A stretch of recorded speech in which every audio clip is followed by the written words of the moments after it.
Hi, everyone, and welcome to the next in the series for the My Major, My Career webinars. Tonight, we are focusing on interdisciplinary in liberal studies students and how you can market your experience when you're thinking about landing your job or going for an interview as you move forward in your career. Tonight, you have myself, Katie Ebert, a student success coordinator out of Rockland Center, and I'm going to have Haley and Dr. Henches go ahead and introduce themselves. Thanks, Katie. Hi, everybody. My name is Haley Brown, and I'm a student services coordinator with the Augusta campus, and I am the program liaison for the Liberal Studies program, as well as the coordinator of Career Connections for UMA. Thanks for joining us tonight. Thank you, Haley. And I learned that you're also, I was wondering who our Career Connections person was at UMA, and that's you. So now I learned that tonight. So excellent. I'm Sarah Hinches, and I appreciate the Dr. Hinches, but Sarah is also just fine with me. And I've been coordinating interdisciplinary studies for quite some time, but the liberal studies coordination is new on my plate this year. And one of the things I'll be talking about is that the majors are very similar to each other, and it's just kind of different ways of approaching your studies. So yep, that is me. So I'll start the slideshow. Oh, and then I probably have to share, maybe I should have shared my screen before I started. Let's see. All right, are we seeing the slideshow? Yes. Okay, and it's showing up on my other computer. So if you're seeing me, I mean, it looked like I'm not looking at all of you. Of course, I can't see all of you anyway, so it really doesn't matter. Haley, did you want to speak to the first, to the agenda? Sure. So for visual people like me, I wanted to have a little bit of a roadmap to have an idea of where we would be going. So tonight, we're going to be talking about, obviously, the liberal studies program versus the interdisciplinary studies program. We'll also be touching on the INT 208 class, which is Intro to Interdisciplinary Studies, which is a really neat course. We'll also be talking about some transferable skill sets and how you might be able to tie those into your resume and how you present yourself in interviews. And then Sarah's going to be covering why interdisciplinarity is important. We'll also be talking about some alumni success stories and also how to perfect your resume, and again, focusing on those transferable skills, and we'll be wrapping it up after that. I believe if you have questions along the way, please feel free to stop us. I know I tend to go, at breakneck speed. But if you have any questions along the way, please feel free to stop us. Thank you, Haley. Okay. So generally speaking, in terms of marketing your experience, one thing that's really important is a big picture understanding of your education and the skills and the knowledge that you've acquired along the way. I think a lot of times I find that liberal studies students have really not been given a lot of those tools, and so they really don't know how to describe their liberal studies major. And so oftentimes students are referring to their minor, which is the anchor of the major, as the major itself.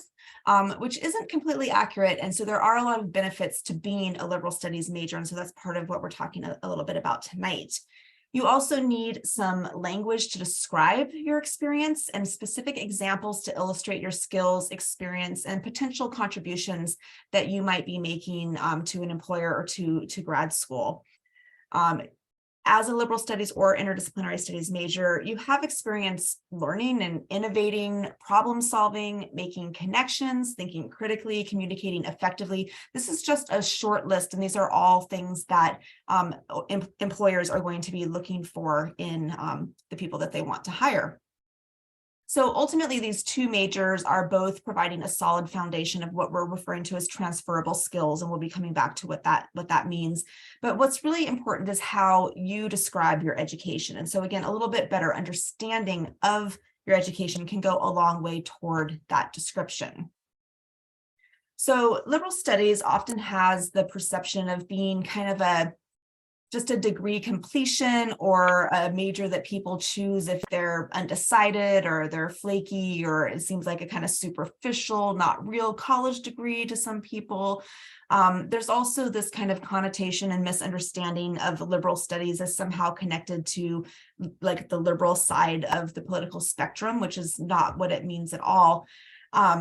So a lot of times that kind of turns students away from that major, or also I think makes it so that they feel like kind of apologetic about a liberal studies major, like they've done something wrong somewhere along the line of their education.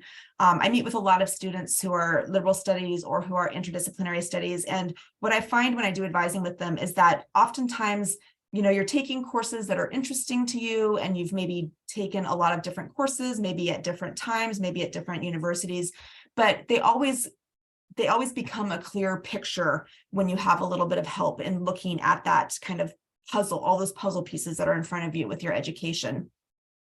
So that's, again, the perception of liberal studies. And the reality is that liberal studies students have a broad base of knowledge, as well as that specialization in the minor that helps to anchor the major.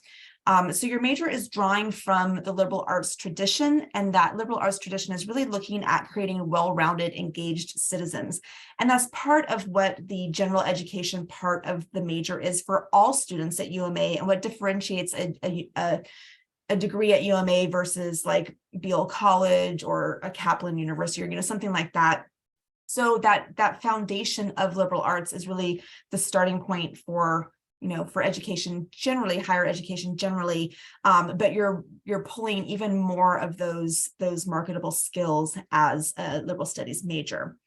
One of the weaknesses of the liberal studies major at UMA is that the major itself, it serves a lot of different students, so coming from a lot of different places and going in a lot of different directions. So it does, keep things very flexible, which is a plus, but it really isn't providing you with the tools that you need to talk about your skills and your experience, unless you are pursuing the courses, the workshops, the trainings, and etc. So you really have to be proactive as a liberal studies student, which also I think is a valuable skill that you develop as a liberal studies student as well.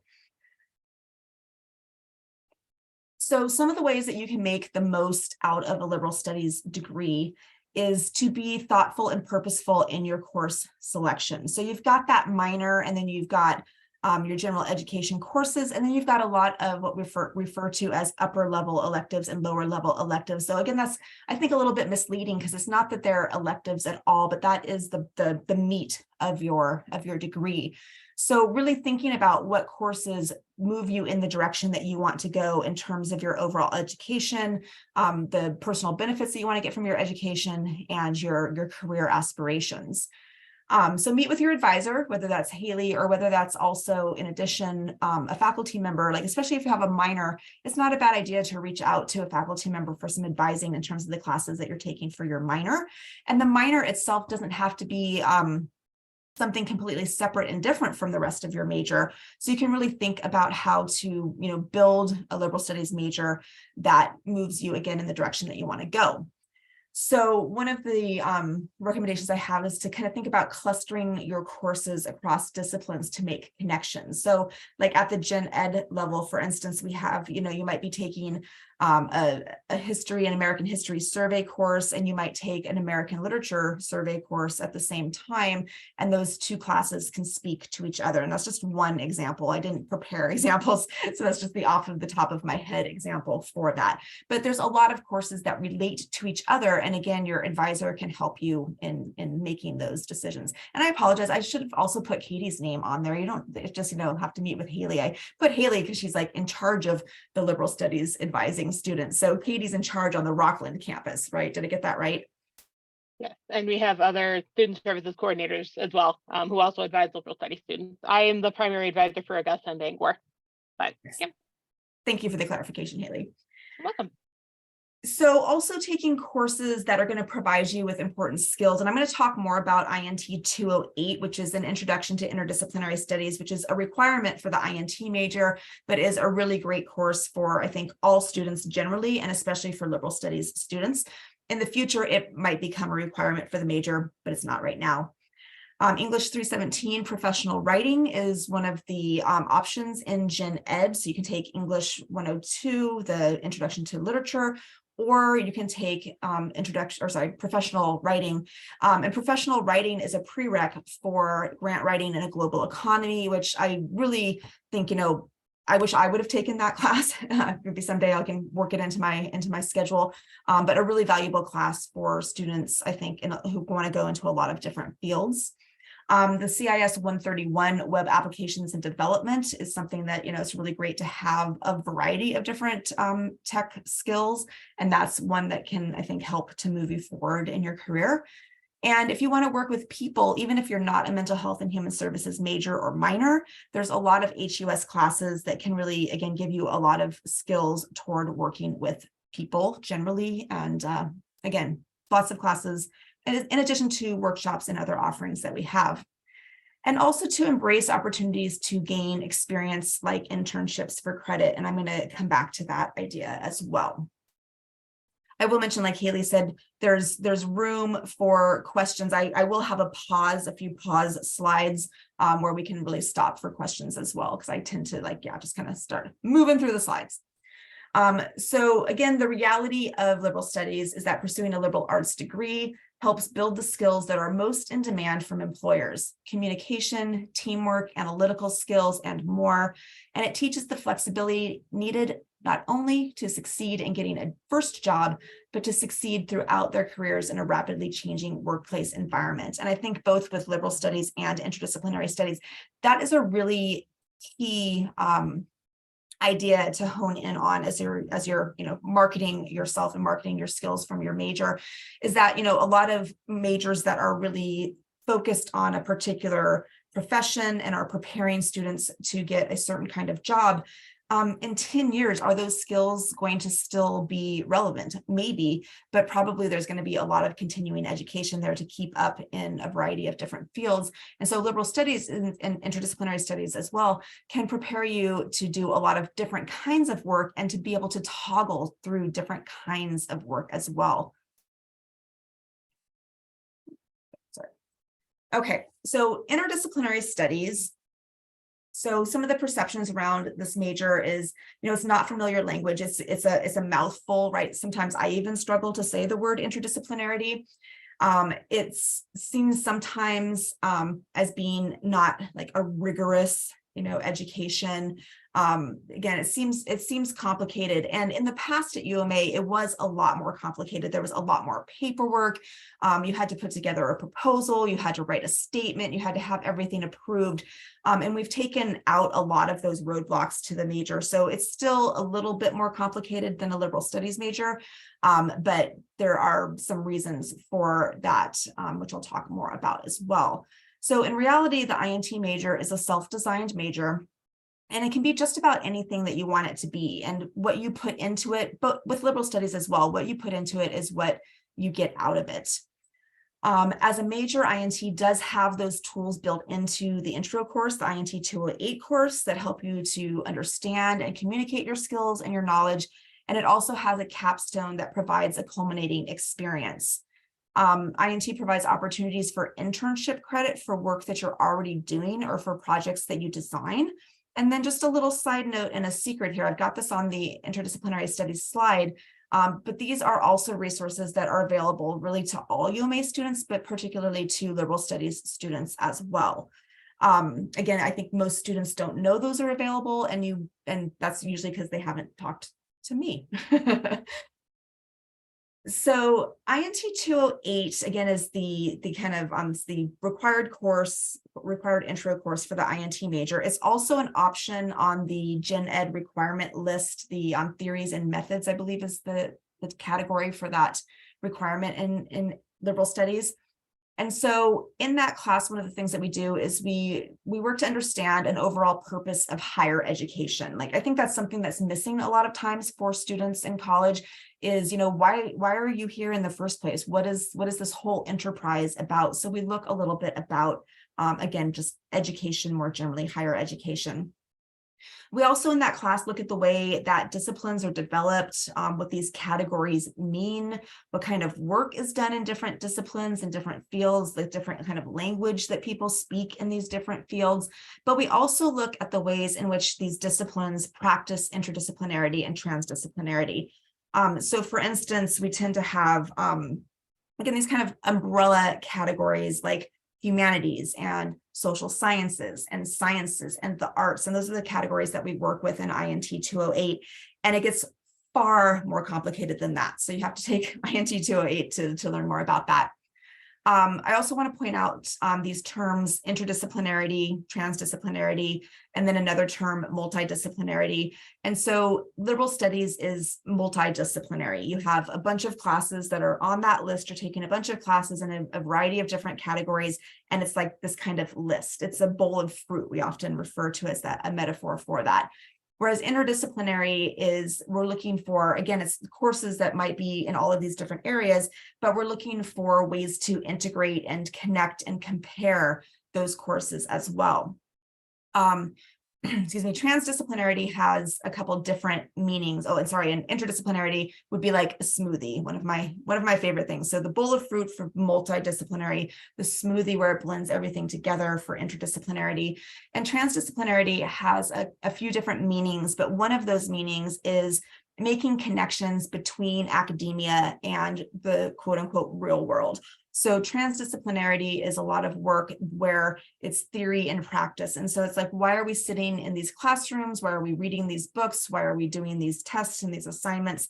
And so transdisciplinarity speaks to how do you take the things that you're learning and the skills that you're developing out of the classroom and out into the world to do the work that you want to do in the world. In that class, we also take a couple different approaches to learning about interdisciplinary research and writing. And I often work with the academic theme, like last year's race and social justice theme, or this year's disability visibility theme. The other half of INT 208 is really a focus on you. So it's an opportunity to think through and plan for your educational choices, experiences, and dreams. And I'll also just note here that this class is also cross-listed with honors. It's also a requirement for the honors program. So that's another option as well, probably a different workshop. So you're getting a sense of, whether you're starting in your program or whether you have come into UMA with a bunch of transfer credits, or whether you're pretty close to the end of your major. Students take INT 208 at all different stages of their education. So we also do a variety of assignments that help you to identify, name, and explain your skills and attributes. So we go over different lists of skills and attributes that are generally fitting for interdisciplinary students. And then you have, again, an opportunity to, again, think of examples that you can use in interviews or in your resume that help you to explain those skills and attributes and why you have those and what you can do with those. And then we also have assignments that help to hone your skills of communication. So about who you are, what your major is, and how your work has relevance in the world. Most of the students that I work with at UMA, you all have really great stories about your lives and about what brought you to your education and what you've overcome. And those are stories that you might want to use as you market yourself. And maybe there's stories that you don't want to use to market yourself. So really thinking about what stories, what examples really represent who you are and what you can do. And finally, in that class, the final assignment is a portfolio. I give students the option to work in a variety of different modes for that. But the best portfolios, and I think I have some examples that I can show later if you guys wanted to see any. The best portfolios are digital portfolios using either like a web platform or Prezi have been some really good ones as well. So that final project for that class, you're putting together a portfolio, and then that portfolio becomes something that you can add to as you continue in your education. And then it becomes something, it becomes a tool to then market yourself. Okay, questions so far? And I'm just going to stop my share so I can see you. Hopefully that doesn't mess up anything. Questions so far? You can raise your hand or you can drop them in the chat. I'm monitoring the chat constantly, so anytime you got something, just drop it in there and I can go ahead and interrupt and ask. Thank you, Katie. I don't have any questions so far. I have an interview coming up, so I'm kind of just absorbing. Excellent. Yes, good. And we have a few tools and resources for you that might help with that interview as well. Yeah. Okay, so I'm just gonna move forward. Share my screen again. Okay. So, oops, I did not mean to click there. Okay, so both liberal and interdisciplinary studies, again, that bigger story of your major, your interdisciplinarity and transdisciplinary skill set, your ability to both make connections between your education and, again, the real world, and to communicate the skills and experience to potential employers. Those are the important things. And I'll also note, if it wasn't obvious, that even if you are not an interdisciplinary studies major, you are still an interdisciplinary studies student, because what I find with liberal studies students is oftentimes you love to learn, and you love to learn a lot of different things, and you've taken a lot of different classes, and you're really already making those connections between your classes, even though that's not a requirement for class. Like, you are making those connections. So that's part of what, you know, INT 208 will help you with, is, again, that language to explain to people what is interdisciplinarity and why is that important, and why is that one of the really important skills that you're getting as a liberal studies or an interdisciplinary studies major. Katie, when we were prepping, if I can put you on the spot, I really loved how you described this slide that I had prepared. If I can put you on the spot, I'll start, and then maybe you can just add in a little bit as well. So I like to share this, you know, this little illustration to just kind of think about how academia approaches the study of a subject, in this case, an elephant, right? And so it's a fan, it's a wall, it's a rope, it's a spear, depending upon what angle you're coming at an issue from, it's going to shape how you see that bigger picture. And that's part of what we're getting at with liberal studies and interdisciplinary studies. So again, liberal studies is kind of giving you the tools to approach an elephant like this. Whereas when we think about interdisciplinarity, we're thinking about figuring out what the thing is by looking at all of those different perspectives at the same time. Katie, do you want to add if I put you on the spot?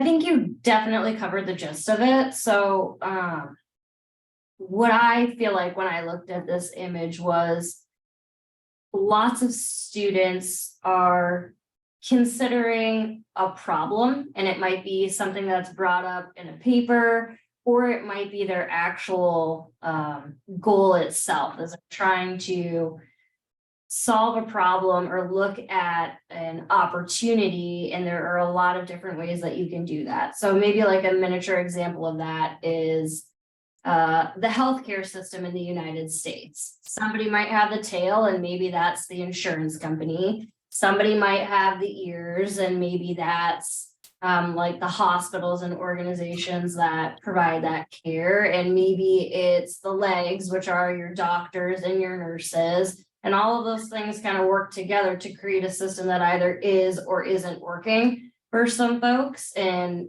you know, each discipline at a university basically allows you to look at that problem through a specific lens, and that can help you to solve something. And what's so great about interdisciplinary and liberal studies students is you get to see all of those different lenses, and that helps you to holistically solve a problem from multiple different angles instead of just one. So hopefully that made that better and not worse. Awesome, Katie. Thank you For putting me on the spot. Just kidding. Thank you. I was like, I remember all of the great things that I remember that you said a bunch of great things, but I couldn't remember what all those great things were. So thank you so much for adding that. Okay. And so a couple of quotes here. And, you know, I think some of these things that we have in this slideshow, again, are things that you can use, right? Like maybe if you're talking to an employer, you can bring up that elephant example, right? You could show that picture and you could say, you know, a lot of students are just approaching it from this one bubble, right? But I'm able to approach it from these various different ways. Or these quotes that we have about like the importance of interdisciplinarity, particularly in the world where we live today.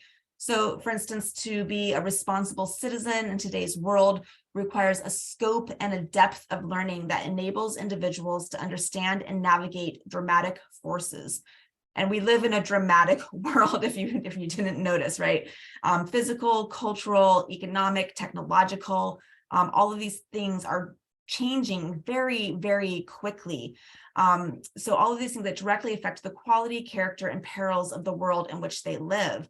They need to look far and wide, analyze rigorously, synthesize judiciously, and take anomalies and contradictions directly into account. So again, as a liberal studies student, as an interdisciplinary studies student, this is what you're learning to do, and this is what you want to use to market your skill set. Another quote, I just really love this quote, so I always try to work it in whenever I can. And this was, we had years ago, our academic theme was interdisciplinarity, and we read this book, which is a pretty awful book with a great introduction where this quote comes from, because it's a novel that has an introduction. So anyway, we are no longer naive concerning the arena in which social problems exist. They exist entangled with every aspect of society. Interdisciplinary studies may provide the means to finding creative and alternative solutions to contemporary world problems, especially where social political issues are entangled in the material remedies. This can only be achieved if a dialogue of social justice engages both the physical sciences and the liberal arts. These overlapping worlds have been treated as distinct for far too long. Bringing seemingly disparate fields together through novel approaches may give new insights into the entangled worlds in which we live, giving social justice a chance to surface and spread. So again, thinking about these creative and alternative solutions to contemporary world problems, right? When we focus on one particular approach to an issue, we can get really narrow, very, very narrowly focused on what the solutions might be. So the more perspectives on that elephant, right, that come together, the more creative we can be with those solutions. And so again, creativity, like I think a lot of times we think about creativity as just being connected to like art, right? That you can draw, or if you can sculpt, or you can make music, you're a creative person. But there's also creativity in terms of, again, thinking about problem solving and bringing creative perspectives to that problem solving. And finally, this is from one of the textbooks that I used to use in the class, and now I don't use it because it's got too much extra stuff, but I think these are really important. And so these are the drivers of interdisciplinarity. So in other words, why has interdisciplinarity developed? And there's a lot of different reasons, but in part it's because of that complexity of nature, society, and ourselves, right? So the world is increasingly complex, and we are able to, again, find ways to look at a variety of different perspectives. We've got the complexity of the globalized workplace, a need for systems thinking and contextual thinking, and I added and creativity there as well. The changing nature of university research. So for instance, in academia, there's a lot of specialization. And so as academia grows and as more and more people get undergrad and graduate degrees, we have more and more and more specialization. So for instance, in the field where I got my PhD, American Studies, I'll look at the list sometimes of dissertation titles, and they're oftentimes just really narrowing in on a tiny, tiny little piece, like women in New Mexico from 1798 to 1800. Like that's, just not a real example, but something that just narrows down so much. And in academia, you sometimes have to find that narrow specialization in order to be successful. But part of that changing nature of university research is, again, when we think about all those approaches to the elephant, we need to be able to work with people who are working from that lens of science, or that lens of social science, or that lens of art, or that lens of humanities. And so the more academic languages we speak, the more we can connect with people who see the world and who see problems differently because they're going through that disciplinary lens. The public world and its pressing needs, and then society's need for both disciplinary and interdisciplinary study. So in short, the world's complicated, and liberal studies and INT are preparing you to work in a variety of fields and professions. And so this is where we come back to transferable skills. And this is a link to a worksheet. I'm going to see if does that show up when I click on it? And yeah, okay, And good. I just put it in the chat as well, if people Excellent, want to thank have you. access to it. Mhm. Great. So yeah, so you guys have this available to you. And I think, at the very least, just the language that you find here is language that you can pull from in terms of marketing your skills. So a really great resource that Haley shared with all of us. Okay. So I'm going to pause there for questions as well. And then I have some examples of successful UMA students in liberal studies and INT. So any questions?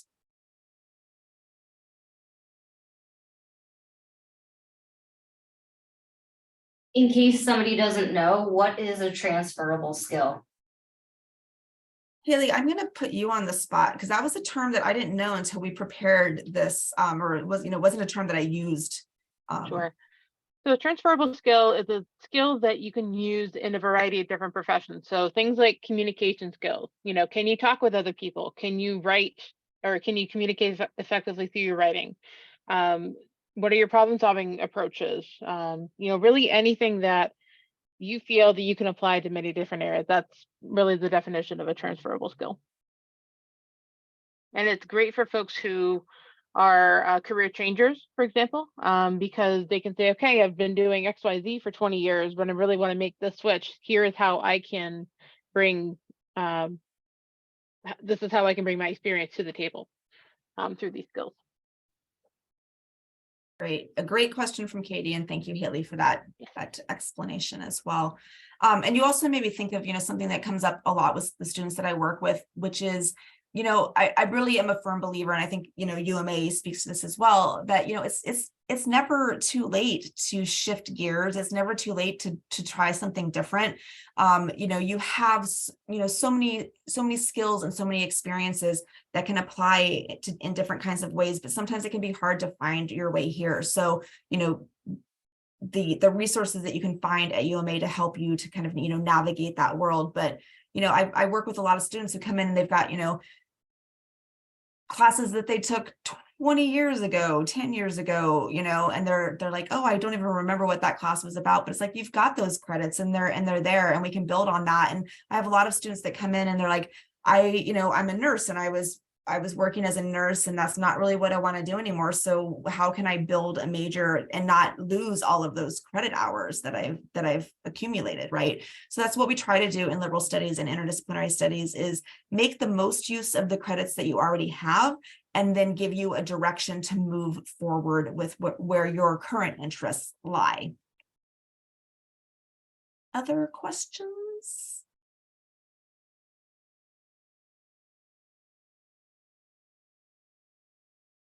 Okay, so got some examples to share. Okay, so most of my examples are from interdisciplinary studies students, and that's mostly because that's who I've been working very closely with for the last 10 plus years. And a lot of these students who are INT majors came to INT from liberal studies, but then also some of them came from like biology, for instance. And so, I think a lot of times you get, again, kind of locked into a certain path, and you think, I have to stay on this path with this major. It's too late to change. But it's not too late. So these are just some examples of the different areas that students brought together. And so with the INT major, as well as with liberal studies, we have specific programs that have specific requirements. We have minors that have specific requirements.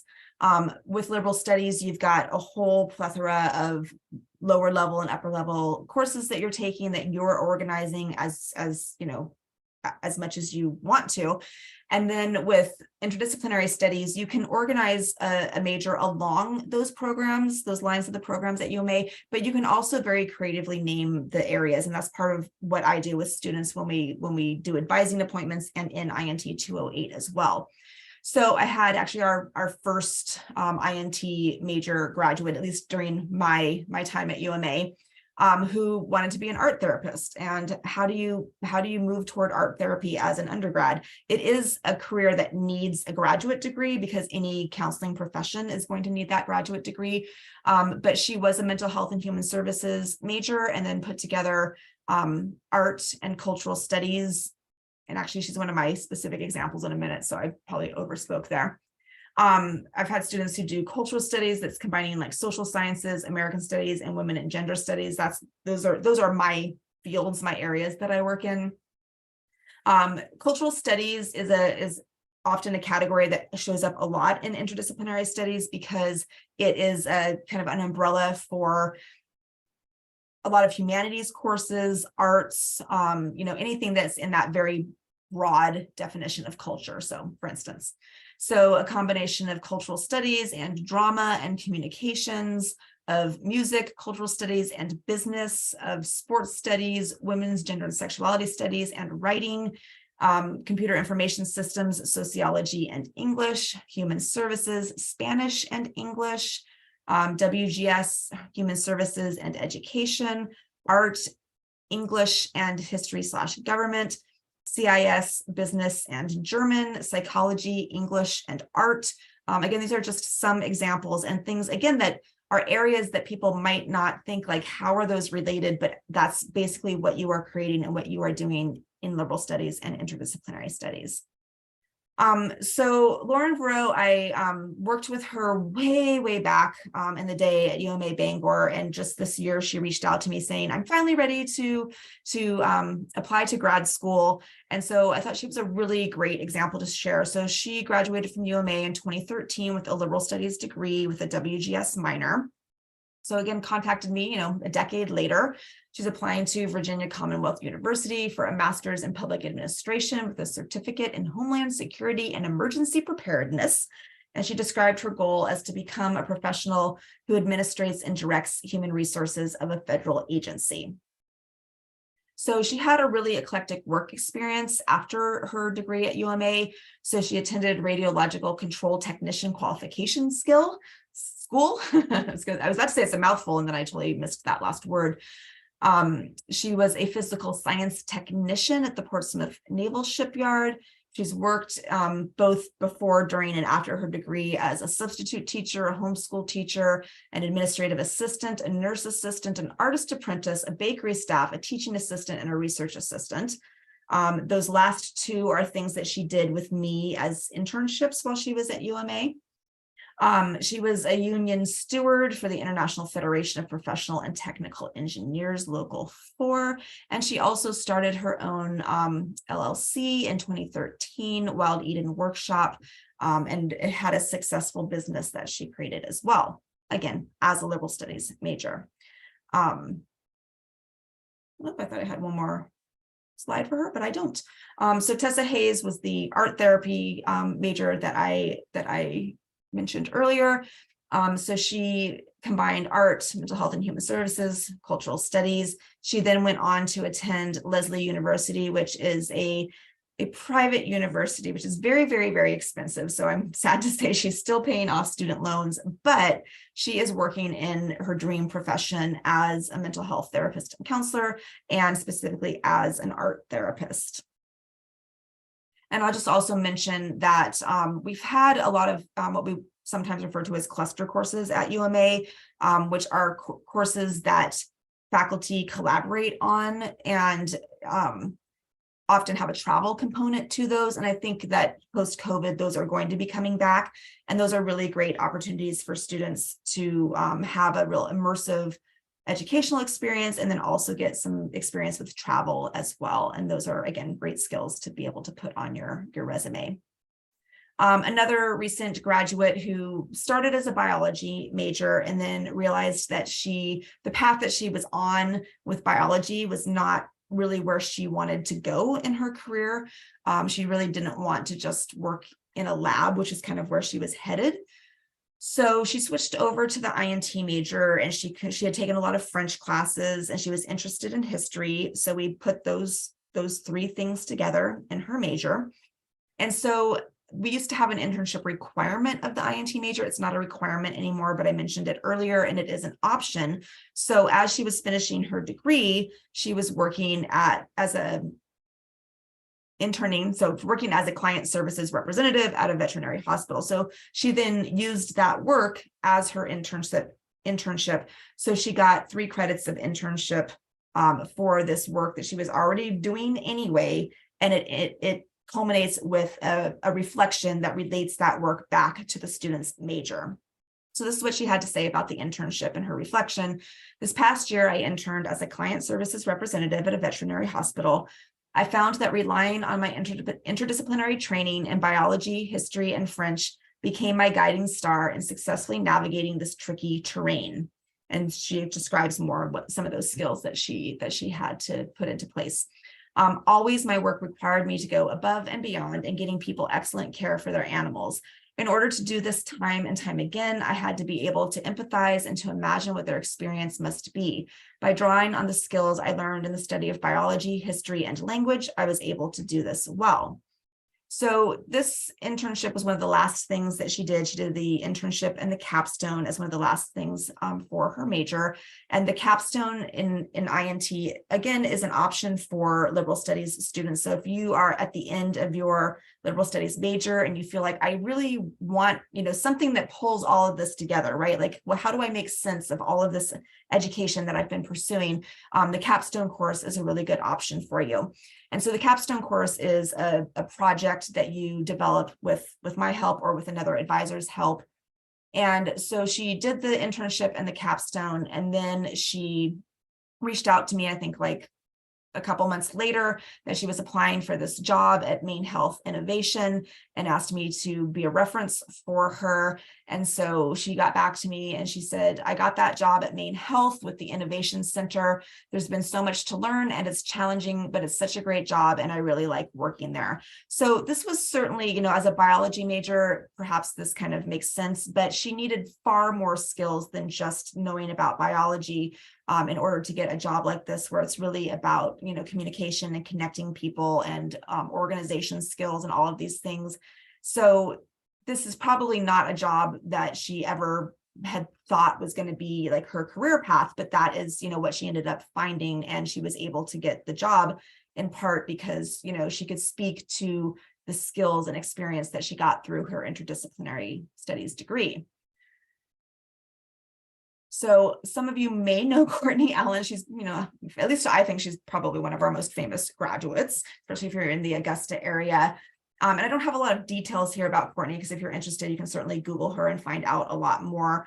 But she did a lot of, she also developed, she developed a nonprofit while she was a student at UMA, and she did that as a project and an independent studies project with me while she was here.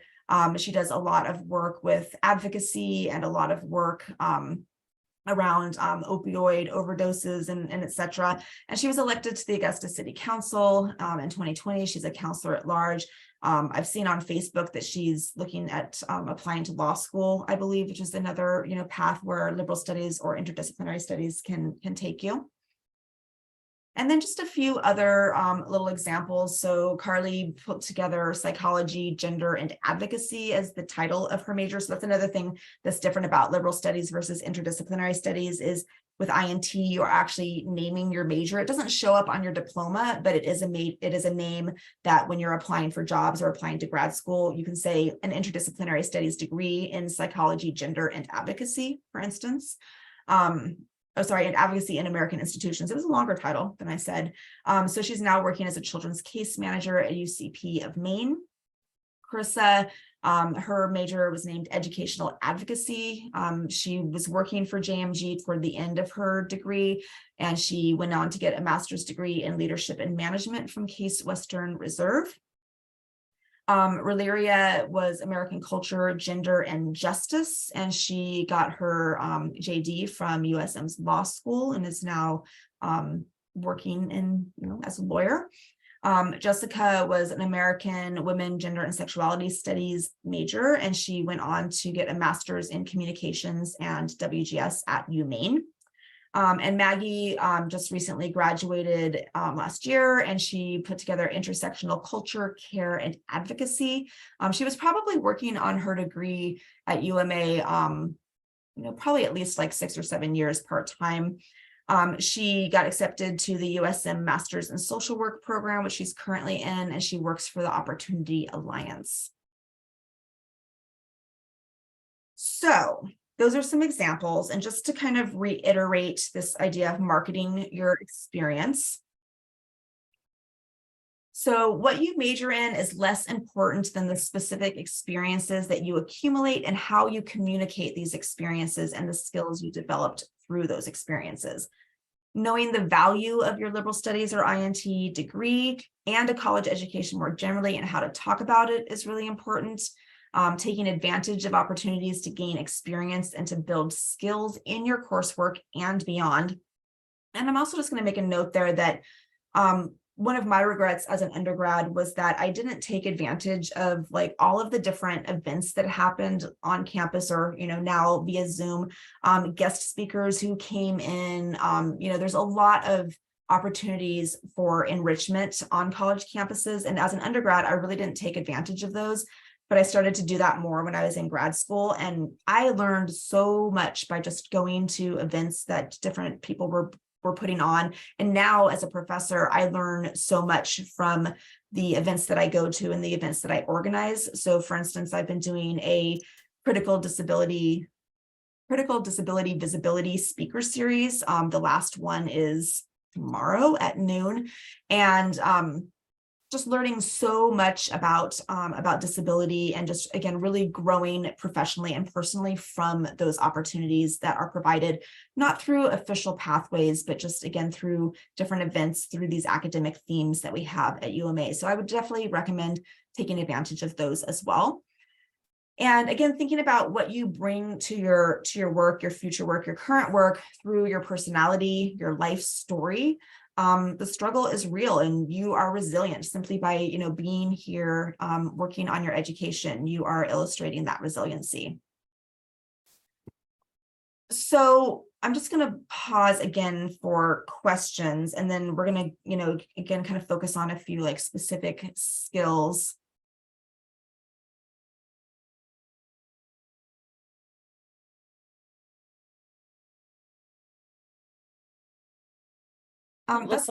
That's a good question, Haley. I don't know. It's okay. I think people can see the slides anyway, so it's all good. Okay. Looks like Alicia might have a question. She raised her hand. Go ahead, Alicia. First of all, I missed the first half of the meeting. I thought it started at 6:30, spaced everything. But so I'm kind of trying to piece this together a little bit. And is this just for liberal studies, or is this also for like Minds Applied Science? That is a great question, Alicia. And I'll say, the slides are available. We can share those with you, and it's also being recorded. So you could always go back and watch the part that you missed. And that's a really good question because, so we're not including applied science in this particular presentation, and there's a whole bunch of reasons behind that.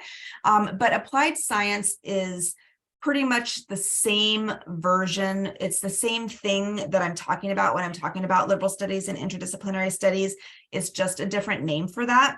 I'm trying to think of I don't want to over explain, and I have theories about, applied science and how that operates at UMA versus liberal studies. And so one of those is, applied science to some people might sound more important, more official than liberal studies, right?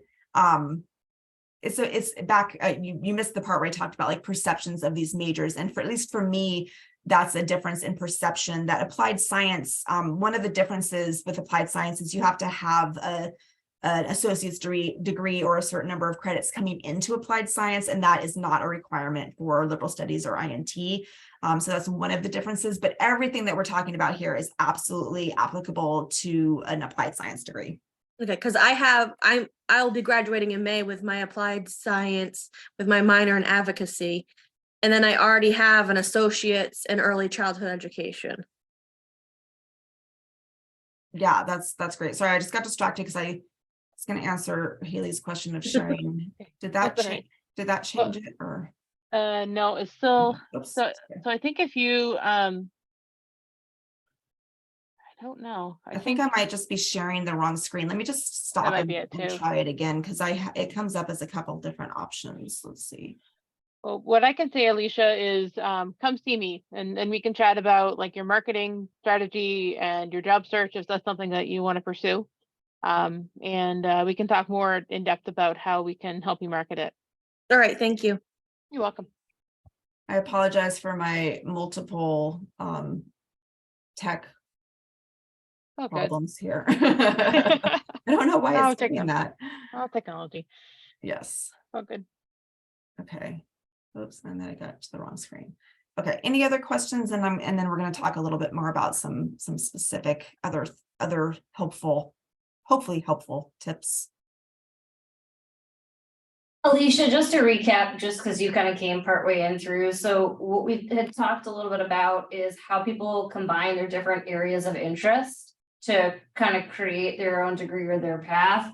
And now we're kind of moving into the phase of how do you talk about this? How do you display those skill sets on a resume? How do you talk about it in the interview? So just a little backtrack, because I'm not sure you joined us. That's holistically where we've been so far today.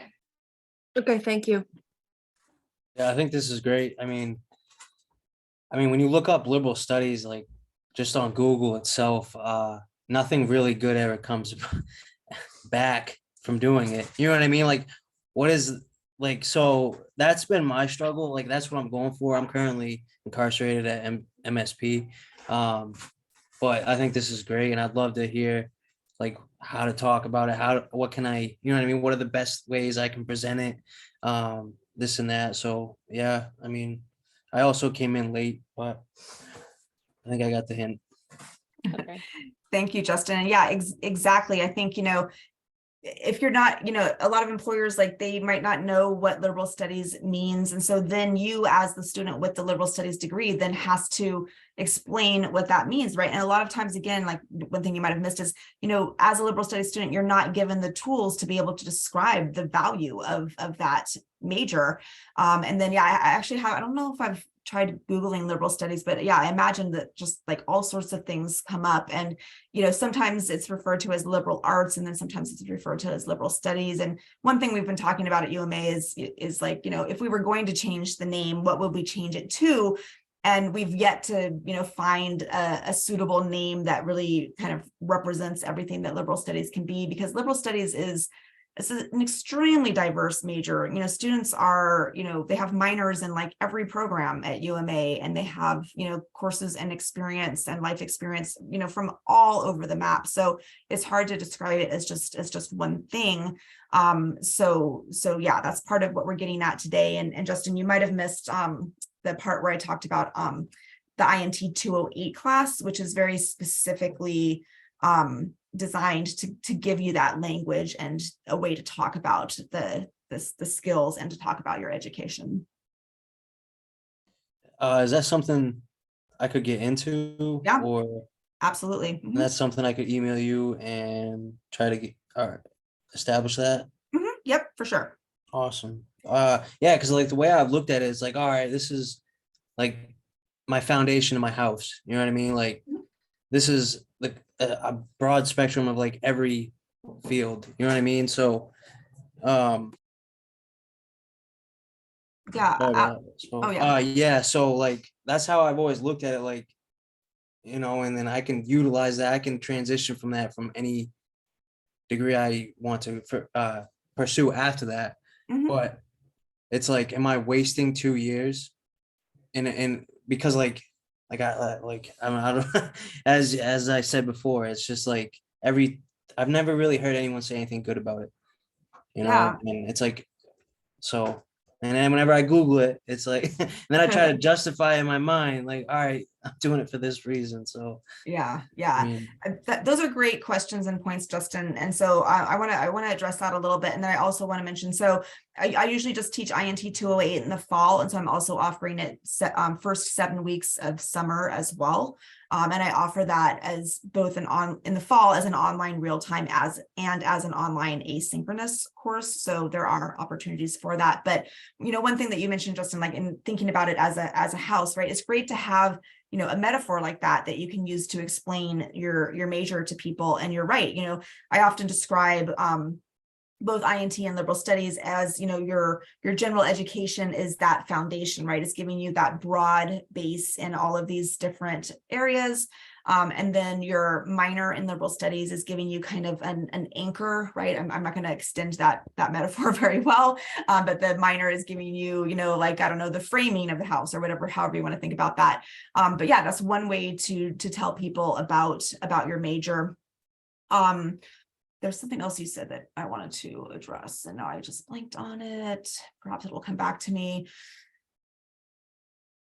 Yeah, we'll see. It'll probably come back to me as soon as I start talking about this other slide. And I figured out how to make the slides correct, Haley, as well. Just going to jump in real quick and Yeah. say, Justin, this is a great conversation, and it's one that you should be having with your academic advisor, as well as like a faculty advisor kind of in your discipline. So registration for any of you who need to continue on is beginning April 3rd. So this week and next week are your weeks to kind of get in, talk through these situations, decide what your plan is, and then set it forward as you move ahead with that coursework. And then secondarily, what I would also just say to your, when you Google it, it looks bad. Same deal with WebMD, right? You don't want to be on Google diagnosing your medical issues. So definitely don't be in Google trying to define whether or not this major means something to you and whether or not you feel like you're wasting those 2 years. Take that and make that the building block for the conversations that you're having with your academic and faculty advisors. And even if you decide to change your mind or do something different, that's okay. We're still going to help you kind of find that path and make your next steps for yourself. And then just from here, we will kind of move forward again with talking about, so how do I talk about this realistically on a resume? And how do I talk about this in an interview? Yeah, and that I remembered, and then Katie reminded me as well. The other thing that I wanted to address is it's absolutely not a waste of time at all. Education, any kind of education is never a waste of time. I know sometimes it can feel like that. I know a lot of times, students, and myself included, when I was in undergrad, like, oh, all these gen ed classes, like, why do I have to take a math class? Right? Like, that's one of the questions that I get like almost all the time. Like, why do I have to take a math class? Like, why do I have to take this class? And students who are in more, technical kind of fields, like, why do I need a humanities class? Why do I need this? And all of those courses are so important. And sometimes even the courses that you don't enjoy as much or that you didn't really want to take, you can end up learning a lot from those courses. And so one thing that you can do also is, if you have specific interests, like any course that you take can be kind of, molded around your interests, right? So if you have the opportunity to write a paper on a particular topic, and you can, choose a topic that's something that's interesting to you, that's going to move you toward, the different kinds of career goals that you have, for instance. And so just, always looking for those opportunities to make the most of your education. And then again, part of what we're talking about here is then being able to speak to those experiences and represent yourself and your education as well. So I do really quick. So go ahead. Yeah. And another thing to think of too is that a liberal studies, because you said you're at MSP and liberal studies as an associate's degree, you're getting a well-rounded education, and you may find as you delve into different classes, hey, you know what, I'm really interested in this area, and you still need those general education classes if you divert to another field. So it's definitely not a waste of time. Don't go into that mindset of thinking that it's a waste of time. So definitely a a well-rounded, educated person has those general education classes that you find that make up the majority of your liberal studies degree.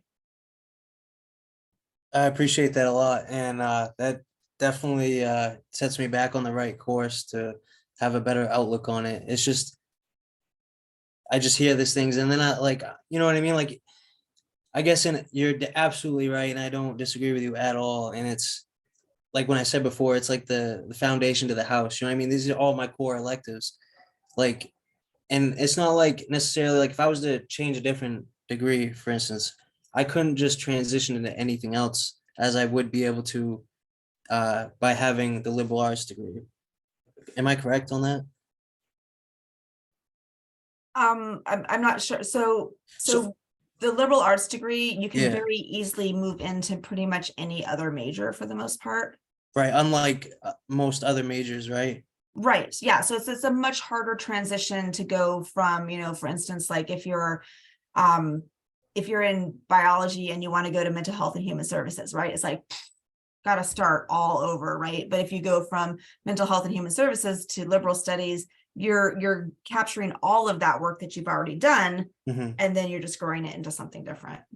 So essentially, like I could put on my resume, this liberal arts degree has given me experience with analytical research, communication, research, just all these broad spectrums that I could just add into the resume, or like, I mean, does it really speak for itself when I say Yes, no, absolutely. It does not speak for itself at all. And so that's part of what we're, trying to get across tonight is that, but again, like you're not getting the tools that you need to make those arguments in liberal studies. You have to kind of figure that out for yourself as you are, right? And so, yeah, absolutely. Like the more, and so actually that's where I'm moving now to think about perfecting your resume, is to really think about, the language that you're using to describe the experiences that you have, and not just assuming that someone looking at your resume is going to see like, oh, the student has a liberal studies degree, and that they're going to know, what you bring to the table with that. You have to spell that out for people. Haley, it looked like maybe you wanted to say something. No. No, Okay. I'm just playing around with my setting. Okay. I'm kind of going in and out. I just want to make sure that I'm like still here. Okay. But Excellent. I agree with all that's been said. It's definitely about being concrete in how you're explaining your degree, because no one else is going to know what your experiences have been. So it's your job to tell them your story. Yeah, absolutely. So I'm going to shift to the perfecting your resume unless there's any other questions before I move there. Okay, so I want to say that I'm actually going to, I haven't included resumes as part of the work in INT 208, but part of prepping for this made me think, this is actually something that I really need to and want to include in INT 208, because I don't think that you really have an opportunity in your normal coursework to really learn how to write a resume. And you have to, that it's not, it seems like this should be an easy thing, but it is not an easy thing at all. And I see a lot of really horrible resumes. And, I showed the example of Lauren Verow, who, came to me 10 years after she had finished her education. And, she had a resume that had a ton of experience on it. But it was a pretty awful resume. And I didn't conclude that story to say that she was successful. She did, early admissions, she got into school, she got a scholarship, and she didn't even have a great resume. So her resume had, I won't bother to try to pull it up, but it had, a lot of bullet points, and with each of those bullet points, it started with I something, right? Like every single bullet point was I this, I this, I this. And I said, first thing, like resume 101, take out all of the I this, right? You don't need that extra I. Like when I teach English 101, I tell students, you're writing in your voice, but that doesn't mean that you need to pepper your whole essay with I think, I feel, it's your essay, it's your voice, it's your ideas, it's the things that you're saying. So you don't have to just constantly repeat that I think, or, those kinds of things. That's implied already. So perfecting your resume. Let's go to my slides, which should now be showing the full slide and not my search bar. Okay. So resumes are difficult. For a lot of us, it feels like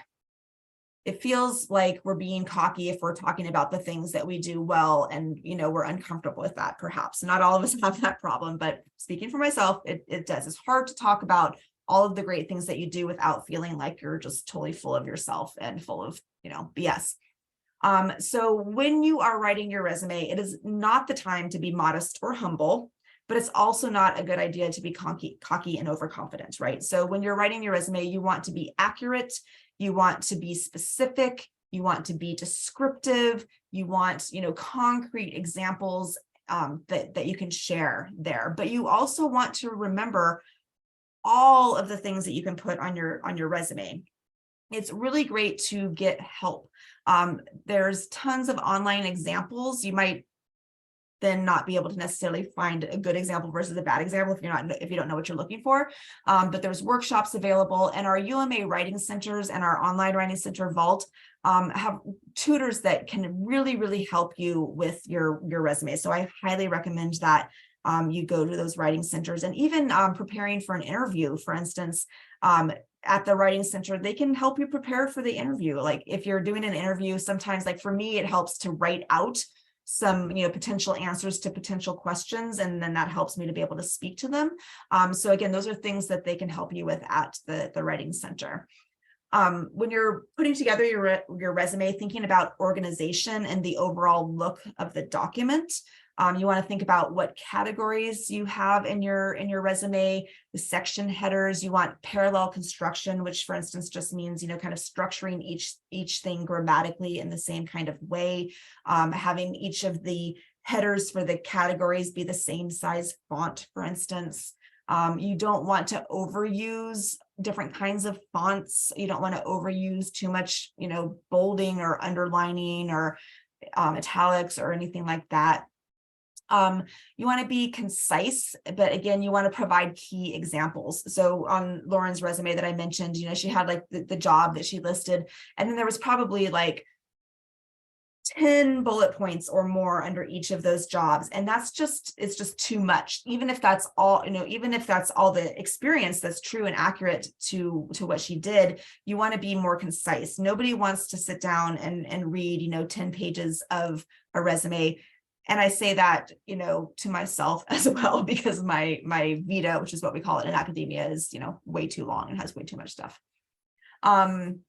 Everything that you do, whether it's paid work or not, can be included. So sometimes you just want to, think creatively about the things that you have done and how those can be represented on your resume. And again, back to my example of, taking advantage of the different opportunities, at UMA, whether you're in person or not, there's still a lot of opportunities. For instance, the student DEI club, right, is something that you can meet with other students virtually. There's things that you can do to build your resume that don't necessarily have to be in person, but could be as well. And you want to use concrete words, again, in those bullet points, for instance, that are helping you to describe your job. Again, you don't want to say I supervised. You just, developed a new program for supervised 10 employees for created a new web interface. Whatever those examples are. Again, having these, kind of action words in a way. Haley, do you want to speak to this National Association of Colleges and Employers slide? Let's try that again. Sure, but could you go back to the resume slide, Sarah, for a second? Absolutely. Okay, great, thank you. So I also wanted to extend my invitation to you all. I also help with resume development and interviewing skills as part of my role as coordinator Career Connections. I really like all of the bullets that Sarah had, especially thinking about the organization of your resume. I have a lot of students who actually find much more luck with their resumes when they format it in a skills-based format or a functional resume format. And really what you're doing is you're taking the traditional resume and you're turning it on its head, right? So for the traditional resume, it's more of like a chronological history of, okay, I was at this job and these are my responsibilities. What you're doing in a functional or a skills-based resume is you're creating specific skill sets that you want to highlight. So maybe management skills or communication skills or marketing skills, what have you. And then what you're doing is you're taking responsibilities from the roles that you've had and you're plugging them into the appropriate categories. That's how you can help the employer connect the dots with the skills that you have and what you can bring to the table.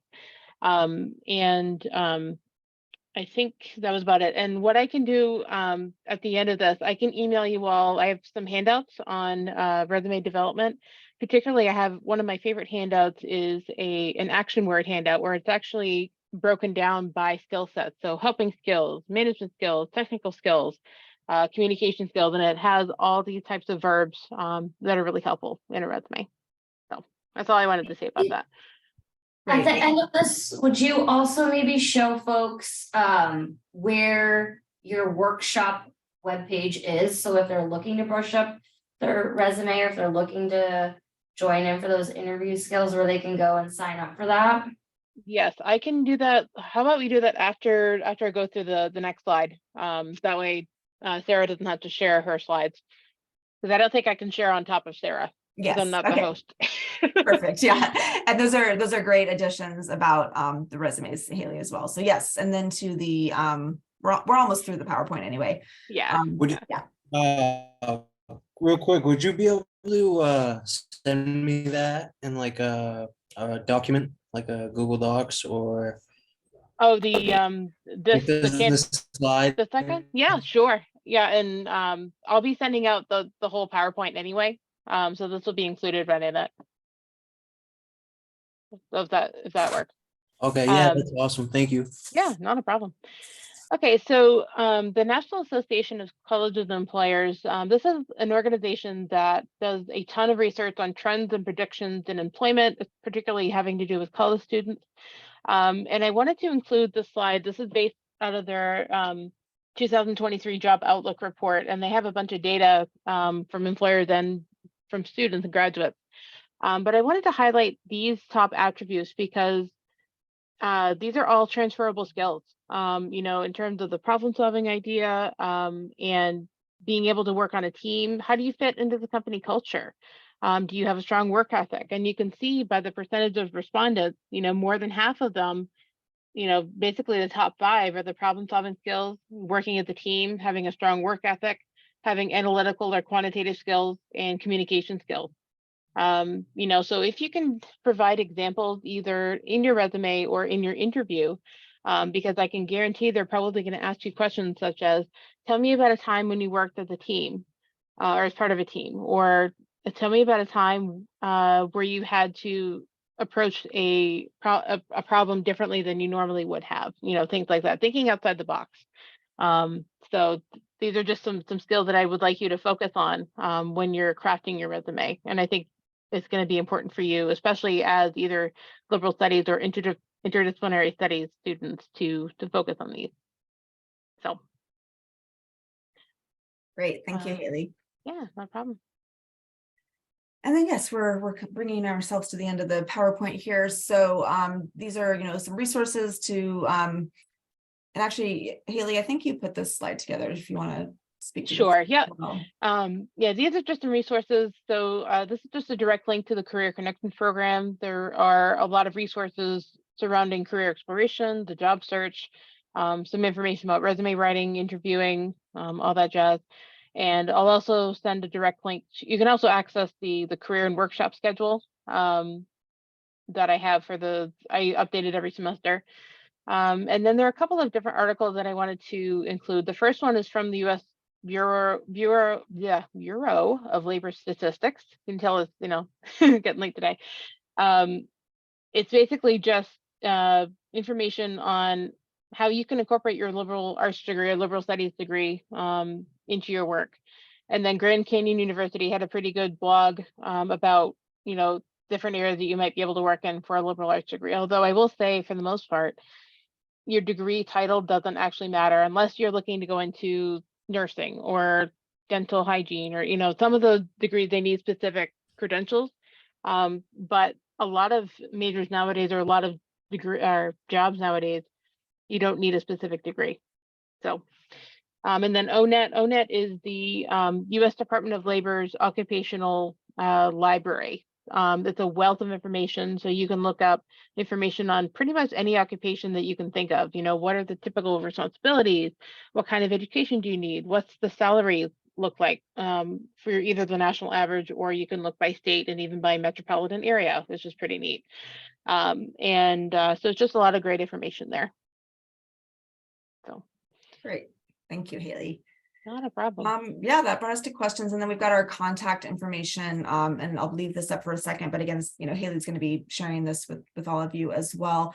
I'll also just note, like, I had this in my notes, which I couldn't see with the slides going, but I think like Haley was saying, again, there are some careers where you need a very specific degree, right? But there are then a lot where you don't need that specific degree. And I think a lot of times people have this perception like business is a very popular major. Well, what career path exactly is business pointing you toward, right? There's not like a specific job at the end of that path that automatically opens up for you. And I think a lot of people choose business because they don't know what else to choose. And business, they think, well, I'm going to be successful and make a lot of money as a business major, which is not necessarily the case either. Or students think, I want to go to law school, so I need to be a justice studies major. But actually, there are a lot of different majors that lead to law school, including being an English major or a history major, for instance. So again, it's the content of your overall education is much more important than the title. Your ability to speak to your skills and your attributes and your experiences, and to have specific examples ready when they ask you about them, speaks, you know, far more than the actual title of the degree does as well.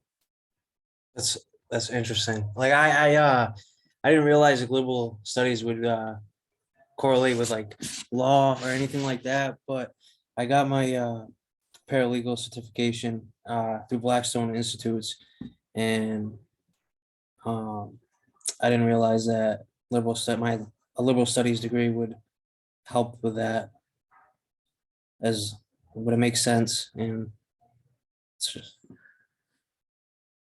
Yeah, absolutely. Okay, so just real quickly, I think there was a request for me to kind of share the Career Connections page and things like that. So, and workshops. So on the PowerPoint, I don't know. Okay, yeah. So this is the link up here. It's also in the PowerPoint slides. So you should be able to get this after that. This is just kind of an overview of the program, but on the left-hand side menu here, I'll make this bigger. You can see that there's different links having to do with career exploration, career counseling, online resources, job search resources. So I have it broken down by job search strategies, resumes, cover letters, pretty much anything that you can think of that might involve the job search. They have diversity resources, so a lot of different things. Maybe you're part of a specific population, maybe adult learners or just involved perhaps, or student athletes, things like that. And there's some different resources. So yeah, that's the bulk of that. And then if you want to have access to the career workshops and events, this is just a link above the advising contacts. So these are the online workshops that we've had throughout the semester. And you would just register on the Zoom link. If you're not able to make it to the workshops, that's totally fine, because we have recorded career workshops, and really a lot of different information I cover in the workshops that are in the live session. So if you want to have information on, calming your interview jitters, or if you want to have some information on, what to include for resume categories, or how to write a cover letter, things like that. So there's just a lot of good information there. The other thing I wanted to show you guys is, because I remember one of our attendees is going to be going to a job interview soon. And so I wanted to point out that we have within the UMA portal, there's a link called Big Interview. And Big Interview is our online mock interview platform system where there's a interviewing curriculum. And there's also where you can watch videos on how to do things like answer specific questions, like what are your greatest strengths? What are your greatest weaknesses? And things of that nature. Let's see if I can get in here. And I'm not a robot, at least not today. Just use this stuff. Okay, so once you log in, they have a learn section where, again, you can go on the fast track. They have like the most popular questions or sessions and things like that. You know, how to master nonverbal communication. You know, are you fidgeting? Are you using good eye contact? You know, things like that. And they have practice questions and all that jazz. Another area you can focus on are practice interviews, where you can actually record yourself answering questions that they will prompt you to answer. So it's just a good way to get some practice in a pretty, actually completely low risk environment, because you're the only one that's going to see these recordings. The only way that other people will see them is if you actually send them out to people for feedback. So for example, if you'd like to have me review how you answered a question, you would just send me a link from the website. I would go in and rate it from 1 to 5 on a variety of things, such as how clear was your answer? Did you use a lot of ums and you knows and things like that? How was your posture? How was your, did you dress professionally? You know, things of that nature. So it's completely free, and you can access it 24/7 online, and it's just a really great resource. You will need to register for an account before you can actually use it. So just make sure that when you go on the system to register with a maine.edu address, because that's going to verify that you're a UMA student. So yeah, lots of great resources. If any of you would like to schedule an appointment with me, I think I've already had one person who've already asked me to meet with them. I'm happy to do it anytime. Great. In the couple minutes that we have left, does anybody have any kind of final questions? Feel free to drop them in the chat and we can go ahead and answer those. There were some links posted in the chat earlier. Could they get reposted? Some of us weren't here when they were, so we can't access them.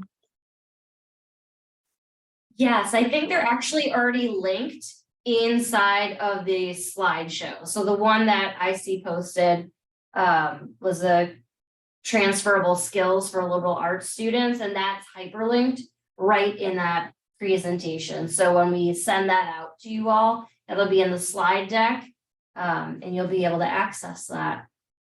Awesome, thank you.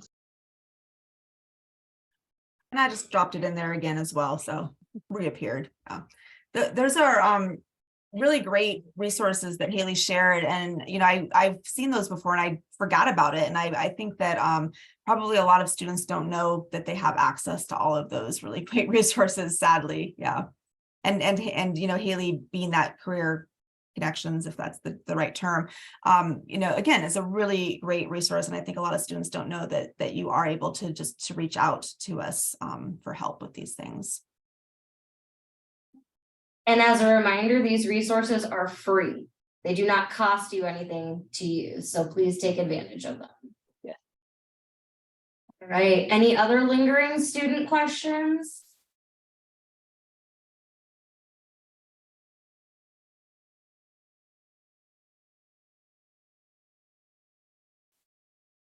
Don't all jump at once now.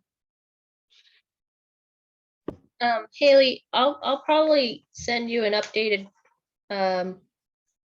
version of my resume. I was thinking about drafting a cover letter as well, but Sure. that'll probably be later in the week. I'm actually already scheduled to meet with you the day after my interview, so I'll be able to tell you how it goes. Okay, awesome. Well, I look forward to hearing about it. And I'll just mention as well, I pulled up, you know, some of these notes. And so one like statistic that I'll share with you guys is that about 80% of students in college end up changing their major at least once. And on average, college students change their major at least 3 times over the course of their college career. So if you have changed your major and like several times and ended up in liberal studies and you're feeling bad about yourself because you've done that, it happens all the time. And even for me as an undergrad who was a student who was pretty clear on what I wanted, I changed my major as well from English to interdisciplinary studies because that was a better fit. So changing majors is a very common thing. And, you know, there's lots of possibilities and potential that come from liberal studies. And the same thing goes for careers. On average, a person changes their careers 5 or 6 times throughout their lifetime. So just because what you're studying something in college doesn't necessarily mean it's going to be what you're doing after you graduate. So, which is good and bad, maybe. Could be a good thing. You just never know.